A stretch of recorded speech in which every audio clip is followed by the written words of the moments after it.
Well, good morning, Saudi. Oy, good morning mga kababayan ko. Good afternoon mga kababayan ko dyan sa Pilipinas kasi afternoon na to ngayon. So mga madi, hello mga madi, welcome to my guys. Mag-vlog-vlog na naman ang inyong mga madi, ang inyong madi ngayon sa araw. Ito nga pala ang araw, ang ano ko, kwarto ko. Ito. Hindi ko na, kasi may hinalongkat ako eh. Kaya ito may aircon ako.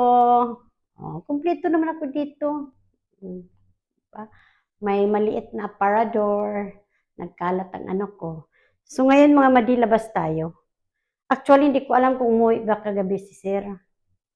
Kasi basta sabi niya kahapon, umuwi siya ng mga alas 4 ng hapon. Sabi niya, baka hindi siya makauwi o diretso siya doon sa kung saan ang pupuntahan niya.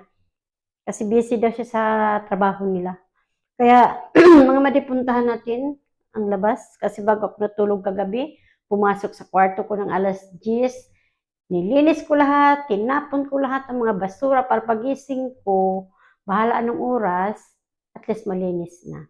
So ngayon titingnan ko kung ano ba talagang nandiyan na ba si Sir o nakauwi ba o nangasira ba yung kung ano-ano yun dun sa labas. So let's go mga madi, patayin natin ang ilaw sa room ko. Kasi magkatabi lang naman kami ng room. Ito yung room ko, ito naman yung kwarto ko. Uy, hindi nasira ang higaan. Bukas din ang pintuan. Right? Good job. Ayan, ang higaan ng alaga ko. Ay, hindi nasira. Higaan, hindi pala siguro umuwi kagabi. Yung CR niya, B. Ay, ito yung tuyo. Hindi talaga siya umuwi. Kasi pag umuwi yun, may mga damit siya labahan. Tsaka yung higaan, nasira. Ay, wala talaga. Saan kaya yun? Nung kayang oras yung umuwi dito. So, patay natin ang ilaw. Punta naman tayo dun sa sa pangalawang room. Dun sa bibihisan niya. Ito, magkaharap-harap lang kami. Ay, wala din. Wala. Hindi talaga umuwi. Yung niya, ito yung damit niya. Yung mga gamit niyang iba. Ay, wala talaga. Hindi talaga siya umuwi. Hindi talaga.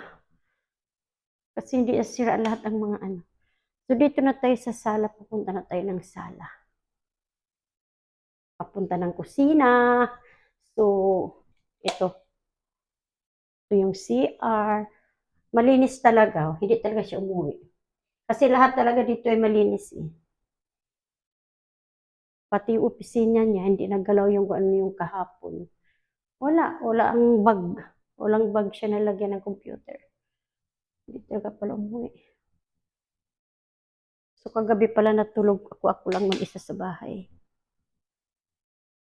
Wala, pati sala, naka-under ang kahapon pa itong aircon. Hindi pwedeng patayin kasi sobrang init kasi ngayon. Malinis talaga. Wala. So, dito tayo sa kusina. Ganun pa rin. Ganun pa rin. Walang pagbabago. So, ako ngayon naman ay magkakape na lang. Anong gagawin ko? Malinis naman, di ba? So, magkape time na lang ako, guys. Doon saan ako? Dito na lang ako magpo-coffee. Dito. Dito kaya, espeso kasi, hindi ako makatulog. Pero as in fairness, masarap siya na coffee. Ito, ito na coffee. Dark roast. Ano. Ito siya. Kasi sabi ng alaga ko, ibilin maganda ito lang kung sa may mga diabetic daw, ay may mga sugar. As in, maganda daw to. Depende naman din sa akin kung espeso ba, ano ba, pangalawa o pangtatlo, sobrang pait ang number 3. Pero ako kasi parang, hindi ako makatulog. Minsan nilagyan ko ng gatas. Hindi naman pwedeng palaging naglalagay ng gatas kasi may acid na kumain. Ayoko ng gatas. So, dito na ako sa Nescafe, sa Gold. Ito na lang ako, di ba? So, ito na lang. Bakit pa mag-ano ko doon?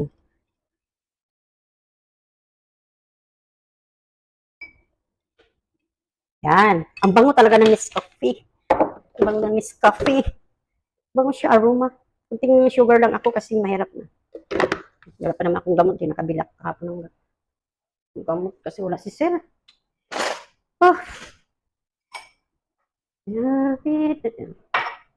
yan siya guys. Kayo mga madi, kumusta naman kayo dyan? Kumusta ang ating life, ang ating buhay, ang ating araw-araw na bahay, mga gawaing bahay, lalo na ang mga nanay, di ba? Mga nanay talaga. Sabado pa lang ngayon, walang pasok sa mga estudyante. So, ang mga katulong, ang mga kadama, busy-busy. Sabado, may mga bisita minsan ng mga amo. Di ba? Anong kakainin ko? Tinapay ba? Ito na lang kaya. May bread naman ako doon. Tapos, ito na lang. My favorite. Ito siyang favorite ko.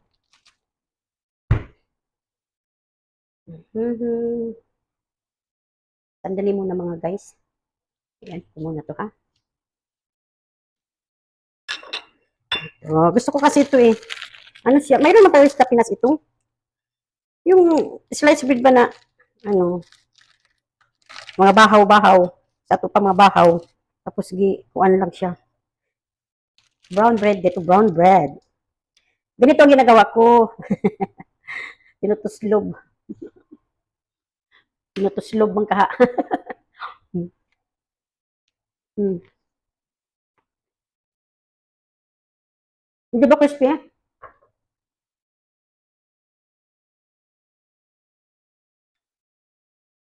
Ako na naman ngayon mag-isa. Araw-araw.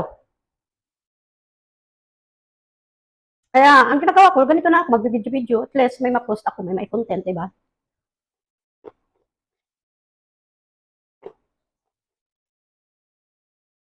Mm. Mga madi, may itatanong nga pala ako. Ganito. Mag-video ako. Tapos mga madi, pag i-post ko yan, sa newsfeed ko, alam mo ba madi, ang daming pag na-post ko na, marami siyang lumalabas doon sa pag i-post ko, maraming video lumabas. Isang beses lang ako nag-post, tapos ang dami. Ano kaya gagawin ko? Siguro sa to, settings ko, ano ba? Nagtataka talaga ako, bakit ang daming lumabas ng post ko?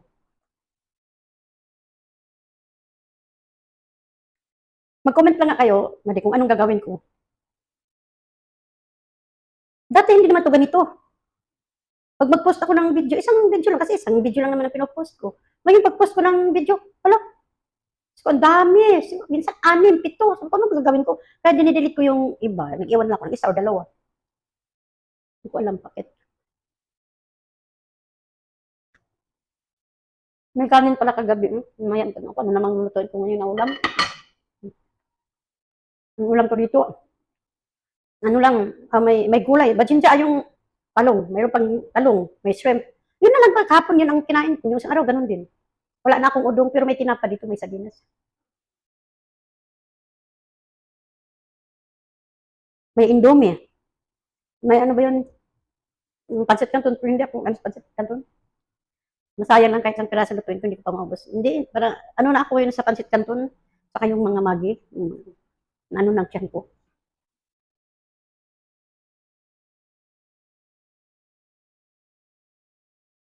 So, ano naman ako ito, ngayon, magdamag naman ako saka nanood ako ng movie sa cellphone ko, YouTube, Netflix.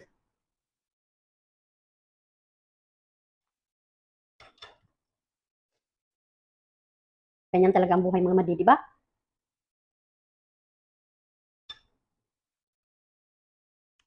Ganyan ang buhay dito sa abroad, kunuhay, sikat ang abroad. Pero tinitiis lahat. Kasi, pupunta ka dito magtrabaho At least, dasal lang, dasal. Pero pasalamat din ako kasi ang amo ko. I'm 10 years, I'm 10 years now in my service.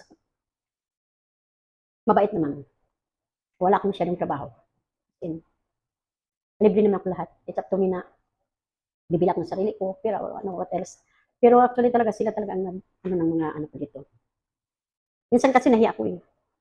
Hindi dinadaan ko ng pautang, pahiram ng kasi may bibilin ako, may tuto. Tapos sabihin, sige, minsan ipapadala sa akin yung nila, ATM.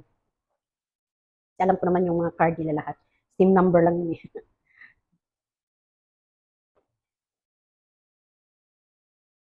Hmm. Pero nandito ako sa alaga ko, pangalan nila ito eh. Hiniram lang nila ako. Nag-asawa sila. Last year ng June 2024. Mga August or September, hiniram nila ako para turuan ko sila, turuan ko yung asawa niya magluto. Eh ngayon ayaw. Ayaw. Mabot ako dito ng isang buwan mahigit, tapos balik naman ako doon sa Kafji, sa papa nila bahay. Tapos hanggang sa naghiwalay. Paghiwalay nila, dito ako. Ako talaga alam ko talaga kung ano ang dahilan sa pag-aaway, pag-away niya, pagkasabi. Pero yung lalaki tahimik lang, hindi talaga ang alaga ko. Pero si ang babae ang sigaw, sigaw, sigaw.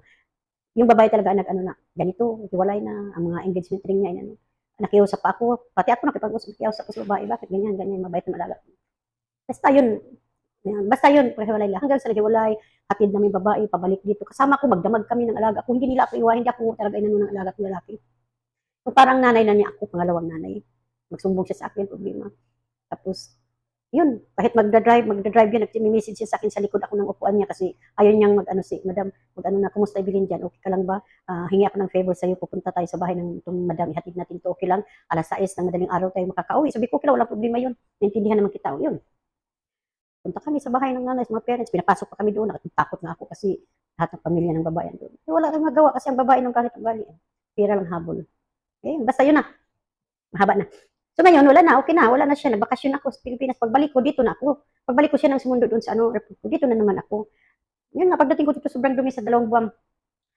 Naawa din naman ako kasi walang tagaluto. Kasi ako lang naman talaga nakakalam kung ano yung pagkain niya. Sa start pa, nung hindi pa siya nag-asawa, ako na talaga. Ngayon, hanggang ngayon, siya nagsasawa na sa akin. Pero sabi naman ng baba niya, tatay niya, kuha sila ng isa. Para dito, ako naman balik na ako doon sa ano. Ang trabaho ko naman doon sa malaking bahay, sa papa nila is luto lang. Luto lang talaga. Isang araw, isang beses na magluto, tanghali. Nakakalinis naman. Mabisi lang kung hindi papaluto sa madam kasi alam mo naman ang mga madam dito, dami papaluto, dala sa mga kaibigan, punta sila doon. Yun lang talaga, wala masyadong trabaho. Pero, mahabang pahinga namin, mahabang cellphone namin sa kusina. Dito din, ganun din. Nakakapagod lang sa walang trabaho. Napapagod ako ng dahil sa walang trabaho.